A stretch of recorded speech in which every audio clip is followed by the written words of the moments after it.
last time you did something caring for your spouse or your partner? Do you know how many caring behaviors you should show them on a daily basis? If you can't remember or you just don't know the answer to these questions, then you don't want to miss our next story. That's right, because did you know that according to a study done by John Gottman of the University of Washington, Seattle, happy, and I'm saying happy couples do, are you surprised to see this? 100 caring behaviors for each other every single day. 100!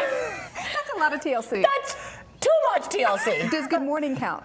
Good morning, honey. Is that one? Does leave me alone count? All right, she needs your help. So this morning, we are so happy to welcome back to the show Hedy and Yumi Schleifer, who have designed a workshop called The Art of Cherishment, which is meant to inspire couples to reach that 100 caring behaviors a day quota. Good morning to both of you. Good morning. Good morning. It's so nice to have you here. Yeah, and you know, you all were here once before, and it was such a wonderful conversation. But for our audience, just go ahead and recount your personal story with Yumi. Well, we have been married 46 years. Wow. I don't believe it myself. It's very, very exciting. We've been working together for 20 years, and together we are traveling the world, which was really our wildest dream, traveling the world, teaching couples, therapists, leaders, organizations around the world, relationships and what makes them really exciting. And we do this in 4 continents and in 4 languages. Oh my word. Yeah. You are busy and you're doing such a grand thing, both of you. And you know, Yumi, it's so important to cherish your partner. And I find today that's just not happening the way it used to. And the divorce rate is higher than ever. And it makes me so sad. I mean, people are falling apart. Why? Because life is so hectic these days. And the importance of marriage and connectedness and friendship even, I think has gone down. Other things have come up to the top. People don't realize though that the things that they've given up are the things that are really make life worthwhile. Yes, and you know, a researcher that we've mentioned, John Gottman from the University of Washington in Seattle, he understood something that was really, really important. He calls it the 4 horses of the apocalypse. And what he says is that there are 4 behaviors. If you find them all in a marriage, the marriage will end in divorce. Criticism, defensiveness, contempt, and stonewalling. He calls these the 4 horses of the apocalypse. And what he realized was that in a good marriage, there is a ratio of 5 to 1. 5 positives to 1 negative. 5 compliments to 1 little criticism. And we used to have a thing when one of us would hurt the other one would say, "Give me 5." And we knew it meant that person is doing 5 good things in the primary love language, whatever that might be. And you know, one of the things, Hedy, that you talk about in your workshop is kind of looking at your partner with new eyes. What do you mean by that? What is that? You know, a French writer said that the adventure of life is not to discover old land, it's not to discover new landscape, but to look at the old ones with new eyes. Marcel Proust. And in a sense, the idea that children always look at you with the excitement. They haven't seen you for a little while and they're like totally happy to see you. We recommend that couples look at each other each time again with new eyes, that they welcome each other and really look into each other's eyes as if this is the moment we are meeting.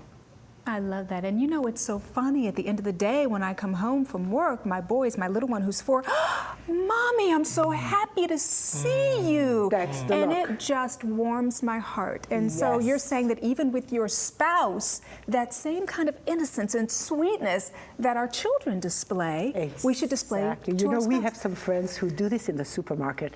They'll separate at one aisle and then meet again at the next aisle going, "Oh, Long time no see. I would love to just watch that. That's just wonderful. No, that sounds like something you would do. That's something I would do. Yeah. And you know, I do agree with you. And something that I have to give my husband kudos to is whenever I make an effort to look my best, he does recognize with those eyes that I saw 10 years ago. And that's really refreshing. It really is. It is essential, and it's called widening your appreciative eye. I love that. You also talk about, and this I have to tell you I love, is kind of living your wildest dreams through your partner. And when I think of living your wildest dreams, I'm thinking of something that may not be suitable for morning TV, but I know that what you're talking about is something that's a little bit different. I'm very surprised. No, but she knew that's what I was, yeah, but I'm sure that's what people think, don't they? Yes. Yes, okay. Yes. We're talking about the fact that energy follows where you put your attention. If what you put on the horizon is really a big dream for your life, the one we put on the horizon once was we traveled the world. 20 years ago, we traveled the world. We teach couples everywhere the wisdom. We teach organizations the wisdom of just kind of the relationship that I see between the two of you. There's fun, there's connection. And that was our dream. It was wild. It didn't seem possible. And now we just do it. I love it. Now, there's something else that you teach, and it's called the 5 languages of love. El amor. I love this. I want to hear about the 5 languages of love. Talk to me. Oh, there are 5 languages universally. It's touch, words, quality time, acts of service, and gifts. And a writer by the name of Gary Chapman discovered that in all cultures, people receive and give love in that way. However, when you're a couple, you don't always speak the same primary language.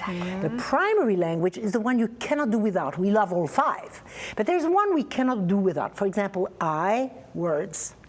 Speak to me, say nice things to me, appreciate me, say I love you, I miss you, you're the best. And Me? You? touch. Touch. Oh, Yumi, come here. Touch. I have to feel the touch. That's right. And we have a friend who says, I cannot believe that for me, feeling loved is when my wife gives me a massage, touches me everywhere, just is so affectionate with me. And for her, it's when I take the dog to the vet. Because hers is acts of service. So if we don't know the language of our partner, we cannot give them exactly what fills their tank. And in a good relationship, you want that tank to be full to a number 10 all the time. What would you like to leave our audience with? What is the takeaway? The takeaway. So first of all, 100 caring behaviors a day. People say to me, do these people work? You know? And the idea is that good morning does count, because what they've discovered is there are 4 really important moments in the day. Is when you wake up, when you leave each other for the day, when you come back together, and when you go to sleep. And those 4 moments are essential to give each other the new eyes, to give each other those caring behaviors, whether it's words or touch, or the other 3, a little gift, a candy, a flower on the pillow, whatever. So these 4 moments, but 100 a day. So find out what your partner's love language is. Make a list of what really fills your tank, exchange lists, and do 100 a day. I got to tell you, this was great information. And I'm going to take the course with my husband. What about you? Absolutely, I would love to. Let's do it together.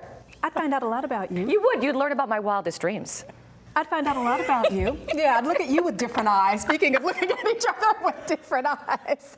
Thanks again, Hedy and Yumi, for being with us this morning. And for more information on Hedy and Yumi, or to find out if they're coming to a city near you, we want you to check out their website. It's HedyYumi.com. Or you can follow them on Facebook.com/Hedy and Yumi. By the way, you never mentioned what you like. Was it touch or talk? Oh, I like talk. Talk. Yeah, I She's do. a talker. I'm a talker.